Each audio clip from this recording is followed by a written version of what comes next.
Eid special beef টিক্কা মশলা ৬০০ গ্রাম গরুর মাংস ছোট করে টুকরা করে গরম পানি দিয়ে ধুয়ে নিয়েছি। প্রেসার কুকারে নিয়ে লবণ, হলুদ গুঁড়া, আদা রসুন বাটা, পেঁয়াজ কুচি আর পানি দিয়ে সিদ্ধ করে নিচ্ছি। ৭ থেকে ৮টা সিটি লাগতে পারে। সিদ্ধ হয়ে গেলে পানিটুকু পুরো শুকিয়ে নিলাম। এবার ঠান্ডা করে নিয়েছি। এখানে নিয়ে নিলাম ১.৫ টেবিল চামচ টক দই, নিয়েছি লাল মরিচ গুঁড়া, ভাজা জিরার গুঁড়া, গরম মশলার গুঁড়া, ধনিয়া গুঁড়া আর টিক্কা মশলা। দিয়ে দিলাম ২ টেবিল চামচ ভাজা বেসন আর ফুড কালার। অল্প অল্প করে পানি দিয়ে মশলাগুলোকে মিশিয়ে নিলাম। দিয়ে দিলাম কাসুরি মেথি। মাংসগুলোকে দিয়ে আবারও ভালো করে মিশিয়ে নিলাম।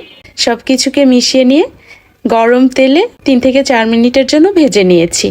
ভাজা হয়ে গেলে স্মোকি ফ্লেভারের জন্য কাঠকয়লার ধোঁয়া দিয়ে নিয়েছিলাম। নামানোর আগে ১ চামচ বাটার দিয়ে উল্টে পাল্টে মিশিয়ে নামিয়ে নিয়েছি। নান, পরাটা, রুটি সব কিছুর সাথেই খাওয়া যাবে।